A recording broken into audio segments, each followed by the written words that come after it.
अब इनको उठा करके ले जाया जा रहा है। कमांडर अशोक राउत जी जो इनको लीड कर रहे थे, पुलिस काफी बड़े तादाद में यहाँ पे पुलिस नजर आएगी, आपको पीछे दिखाइए, पीछे देखिए पुलिस नजर आएगी और जिस तरह से इनको उठा के ले जाया जा रहा है।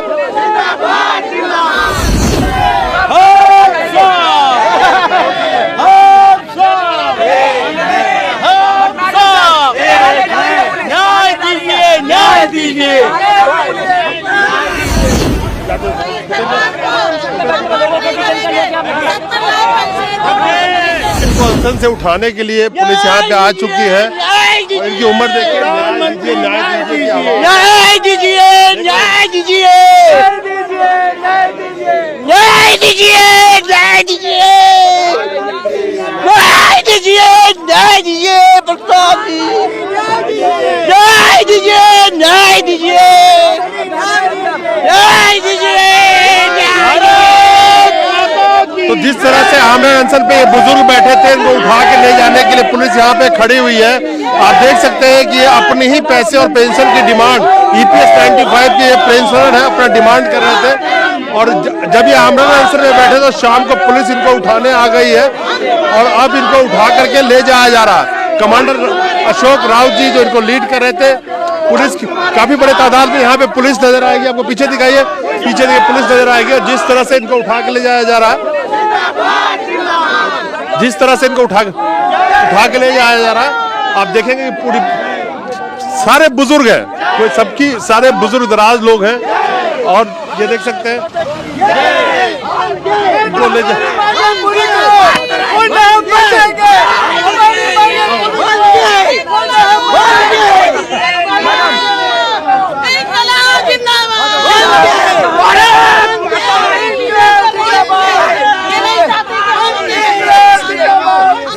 देख सकते हैं कि अपनी ही पेंशन के लिए यहाँ पे चिल्लम करना पड़ा और जिस तरह से जो आंसर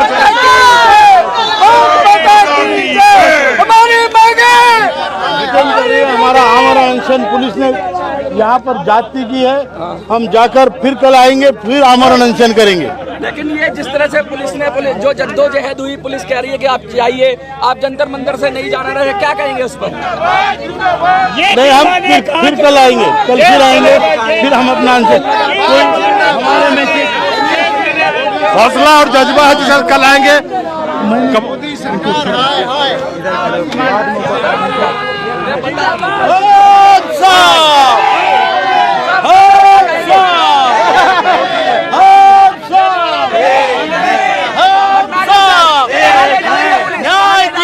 न्याय दीजिए,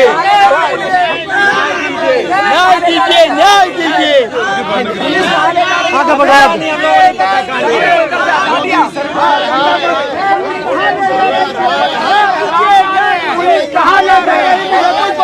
क्या करने जा रहे हैं? हम अनशन पे हैं, अनशन पे रहेंगे, जहाँ भी रहेंगे, जहाँ भी रहेंगे अनशन पे रहेंगे। मोदी जी से क्या कहेंगे? मोदी जी से कहेंगे कि हमारा हड़पा हुआ धन वापस करो, हमारा धन हड़प लिए है वापस कर दो। माता की अपने गुंडों पुलिसों से हमारे साथ अत्याचार तो देख सकते हैं जिस तरह से तमाम जो EPS पेंशन के बुजुर्ग लोग थे उनको डिटेन किया गया है और जिस तरह से ये दिखाऊं मैं आप लोगों को, सबको डिटेन किया गया जो आमरण अनशन पे बैठे थे, जो अपनी मांगों को लेकर के बैठे थे और उन तमाम लोगों को जंतर मंतर से उठा करके ले जाया जा रहा है फिलहाल। और देखने की बात ये होगी कि क्या कल फिर उनको बैठने दिया जाएगा आमरण अनशन पे।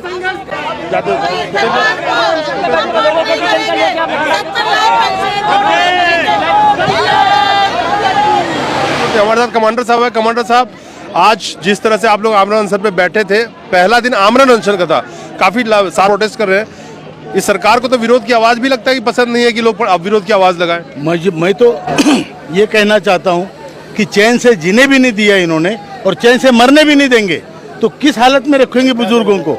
आप हमारी आवाज दबा नहीं सकते, ये बुजुर्गों की आवाज है और बुजुर्गों के श्राप में भी आह होती है, भले ही वो देरी से लगे लेकिन आह लगेगी। नहीं तो आप मतलब नौजवान से तो छोड़िए, सरकार को देश के बुजुर्गों से भी डर लगने लगा आप? वो नहीं मालूम, लेकिन जो हमारा बुजुर्गों का हक है, अरे मरने का तो हक है, जीने का हक आपने छीना है, मरने का तो हक रखने दो हमारे पास। मरने भी नहीं देंगे आप, जीने भी नहीं देंगे, अब क्या लगता है कि आज तो आपको ये उठा रहे हैं जिस तरह से जबरदस्ती, कल कल कल आपको बैठने देंगे फिर यहाँ पे? हम फिर बैठेंगे, कल आएंगे, चाहे मुझे लाठी चले चाहे जो भी हो, हम यहाँ पे आके कल फिर बैठेंगे, अनशन पे बैठेंगे, आमरण अनशन पे कल फिर बैठेंगे। जिस तरह से पुलिस अभी आई हुई है और जिस तरह से आप लोगों को अभी यहाँ पे हटाया जा रहा, लगता है कि कल ये बैठने तक के लिए आपको घुसने भी देंगे यहाँ पे? नहीं घुसने देंगे तो हम घुसेंगे। क्या करना है, अत्याचार कर लो बुजुर्गों पे।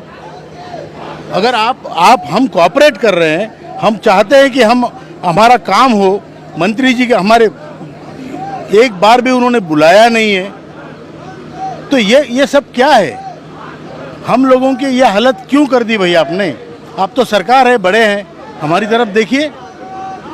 करीब करीब 10 करोड़ लोगों की लड़ाई, 7.5 करोड़ से ज्यादा अंशदान करने वाले 75 लाख से ज्यादा लोग पेंशनर, उनकी लड़ाई कमांडर साहब लड़ रहे हैं। और यहाँ पे जो सैकड़ों बुजुर्ग बैठे हुए हैं जो अपनी लड़ाई लड़ रहे हैं, उनका एक ही कहना है कि इनकी जो पेंशन के पैसे हैं उनका उचित पेंशन उनको मिलना चाहिए, उनको जो पेंशन के पैसे जमा है वो उनको मिलना चाहिए, जिसके तहत सरकार बात नहीं सुन रही है। करीब करीब कई साल से ये प्रोटेस्ट को कर रहे हैं, आमरण अनशन पे बैठे, लेकिन अब यहाँ से इनको यहाँ से निकाला जा रहा जंतर मंतर से। हमारे साथ राजीव भटनागर जी है।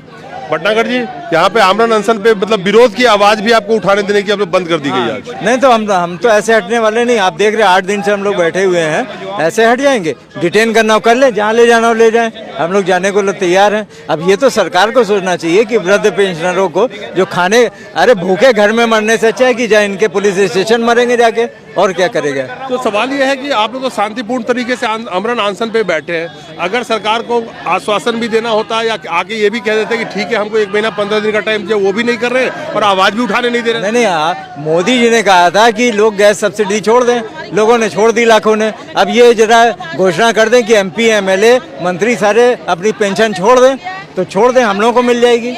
अगर वैसे बगैर पेंशन के कैसे आदमी जिएगा? बड़ी अच्छी बात कही इन्होंने कि पेंशन छोड़ दे।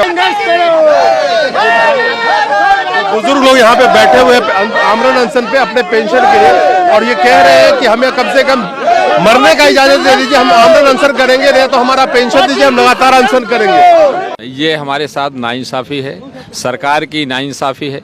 हम लोग वृद्ध इस अपनी मांगों को लेकर के यहाँ बैठे हुए हैं, हमारे साथ ये न्याय नहीं अन्याय हो रहा है, और इसको हम लोग यही कहेंगे कि मोदी जी शीघ्र ही निर्णय पे लावें, और हम सब लोगों की जो जायज़ निर्णय पे लाना होता तो आमरण अनशन के पहले ही वो बात कर लेते। आप क्या लगता है आपको कि आपकी आवाज़ कहाँ दबा दी गई है? हर जोर जुल्म के टक्कर में संघर्ष हमारा नारा है, और मरने के लिए हम तैयार हैं। वो मरने नहीं दिया जाएगा ना? नहीं मरेंगे, मरने क्यों नहीं देंगे? कैसे वो तो उठा रहे हैं आपको यहाँ से उठाकर कहीं जाएंगे, जहाँ रहेंगे वहीं रहेंगे। सांस तो हमारी है, देह हमारी है ना।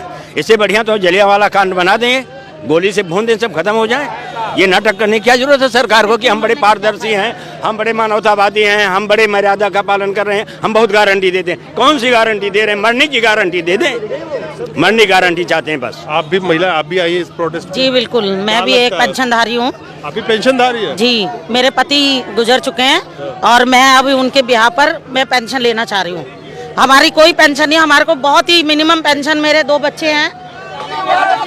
प्रधानमंत्री जी वादा निभाइए, भारत माता की वादा निभाइए, वादा निभाइए, वादा निभाइए, वादा निभाइए, वादा निभाइए।